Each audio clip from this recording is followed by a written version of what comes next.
Welcome to Make Sylacauga Healthy Again. I'm your host, Dr. Jonathon Douglas of Broadway Spinal Care.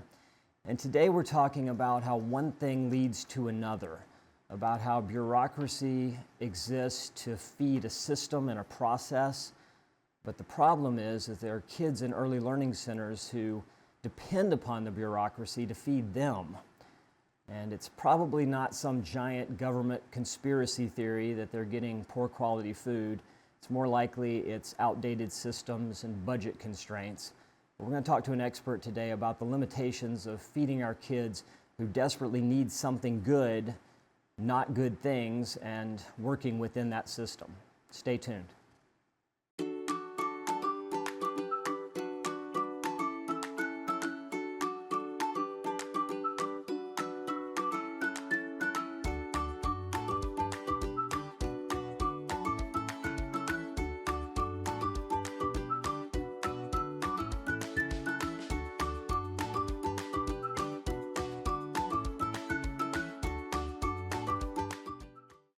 So today we have a good friend of mine, Kay Jennings, who is Executive Director of TCR.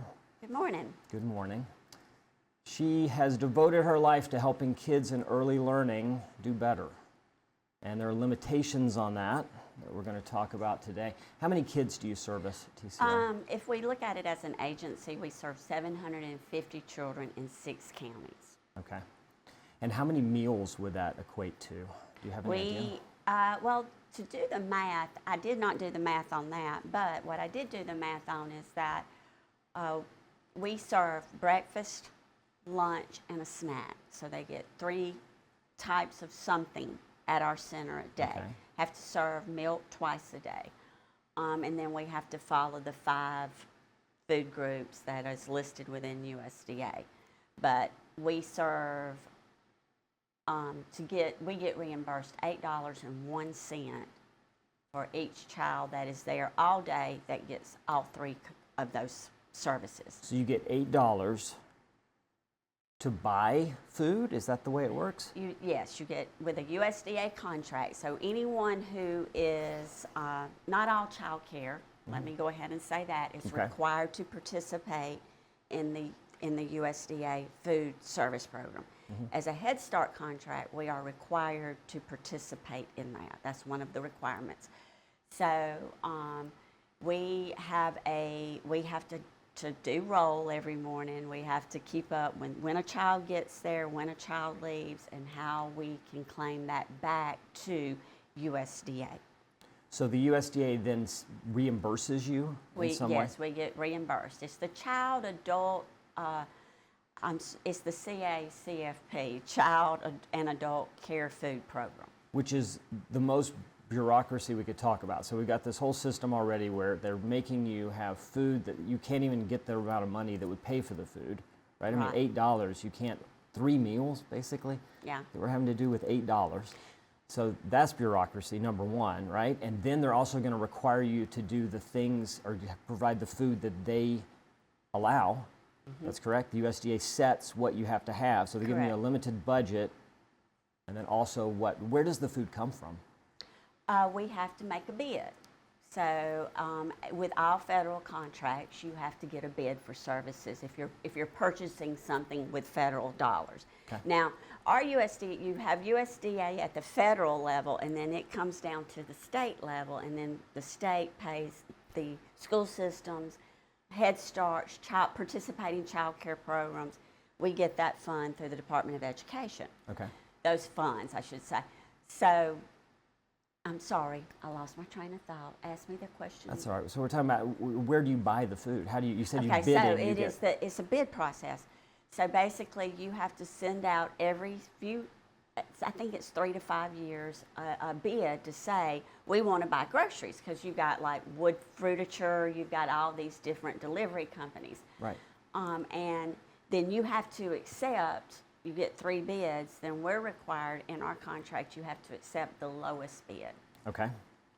So once you get the lowest bid, then that's who you work with to purchase your groceries for 3 to 5 years. For 3 to 5 years. What does a breakfast look like? I'm glad you asked that because I wrote that down. I thought you were. For our breakfast, we are required to provide a milk.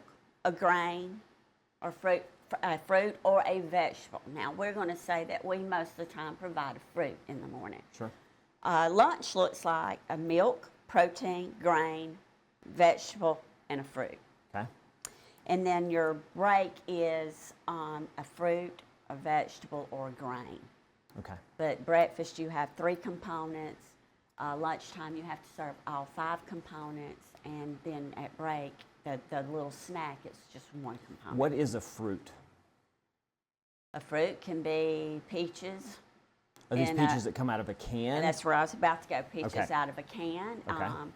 USDA, now the state of Alabama Department of Human Resources licensing for child care came out with a strong policy that they did not want fruit juice served because it is so high in sugars and other things. So if you're a licensed center, you have to follow the state guideline that says that you're not supposed to be serving but very, very, very tiny amounts of that. USDA says that you can serve fruit juice. It just has to be 100% fruit juice. I got you. But they're okay with canned peaches. They're okay with like a canned peach. Which actually has more sugar than the fruit juices would have. Yes, probably. When you start looking at labels, you know, my granddaughter has Hirschsprung's disease, so we've really had to study labels.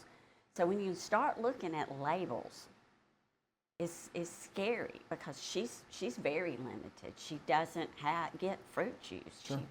She's just milk and water. And Sure. you know, there's some days you would like to offer a little variety. Mm-hmm. But you're serving, you can serve fresh fruit. But when you're limited with the funds you get. With your budget, I don't know how you could serve fresh fruit. Yeah, we serve it because we're a Head Start program and we can, you know, if our USDA reimbursement doesn't cover the cost of the food that we're serving, if we, you know, don't get that back and it doesn't cover that, then we can pull money from our Head Start program and make that, apply And that supplement. to it. I got you. So when you're having a lot of fresh fruits, like we get into the spring, we start getting some fresh fruits. We do try to serve as many of those as possible just to expose children to it. What about grains? What does that mean? Grains is bread. Bread. And Yeah, so it can be, it can be oatmeal, of course. For breakfast, you serve a bowl of oatmeal. But you're getting, it is bread. And the bad thing about what you buy that's mass-produced is that it can be sometimes not appealing to children. Sure. And you want to, let me stress, at the end of the day, when you're serving, Head Start is intended to serve low-income families. A lot of low-income families may live in what we want to call a food desert. So your objective is, at the end of the day, you want people fed. USDA allows us to claim a noodle, pasta. As a grain. Pasta can be a grain. As a grain. Yeah, I taught a high school class one time in the Portland, Oregon area, and I was talking to him about healthy foods, and the kid said, well, what do you do if you live in your car and you live in a hotel sometimes or stay on a couch? And he said he was the only meal he got was school.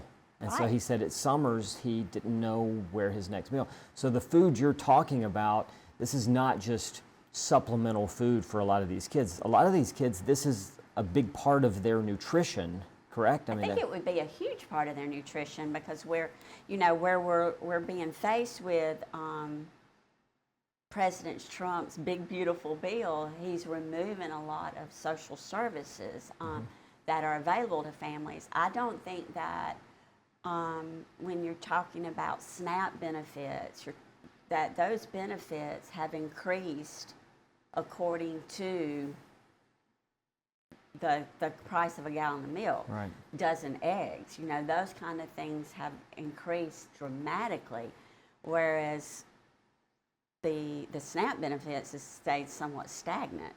There have been small increases, but not what we're seeing at the grocery store, not what you and I are seeing. So one of the main focuses of this show is that we can't wait for government to fix anything because government really never does anything but break things and create new systems in place that make things really hard. So isn't it funny that RFK is working so hard to try to make diet better, but at the same time, we're probably removing some things that allow the lower income children from actually having access to even some food. And so there has to be a middle ground almost all the time. But one thing leads to another, right? It just does. Yes. It always does. So omega-3 versus omega-6 fats is a really important topic, and we're going to show a food pyramid here.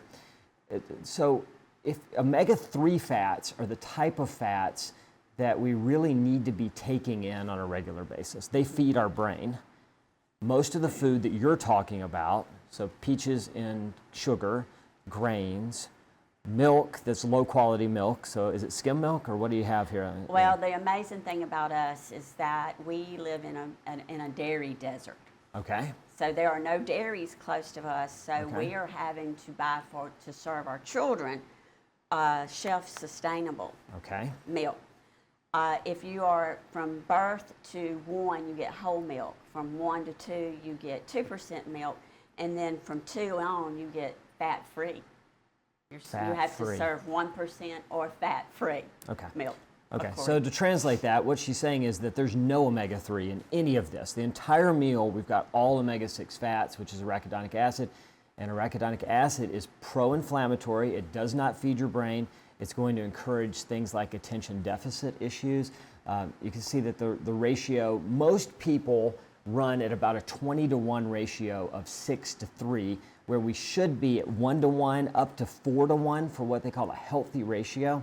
And if you find a child who has a healthy ratio, they have better thinking skills, better reading skills, and a higher IQ. You can take the same child and change their diet, and you can raise their IQ. So we've got kids in early learning.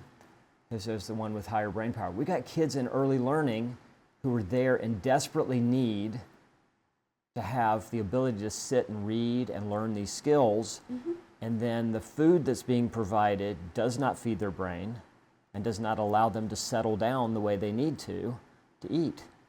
I agree. So how do we fix it?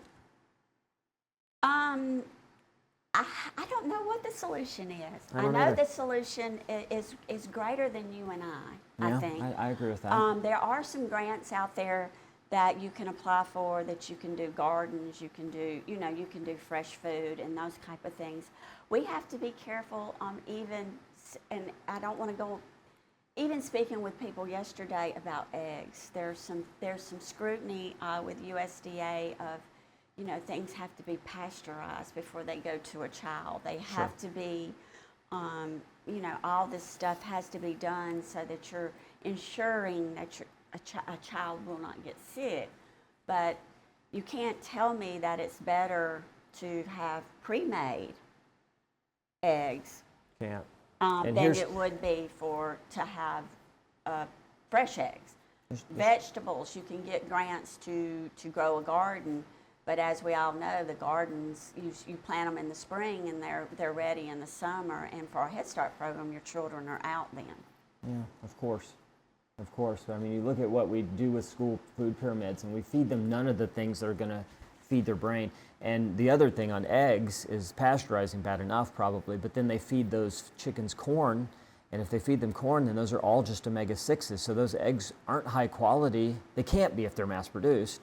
And so then we just kind of go round and round. We do go round and round, and I think that our children deserve, we're proud to participate in the USDA. We could not do it without it, because that is a great reimbursement program for us, and serving 750 children, that's a great expense. Absolutely.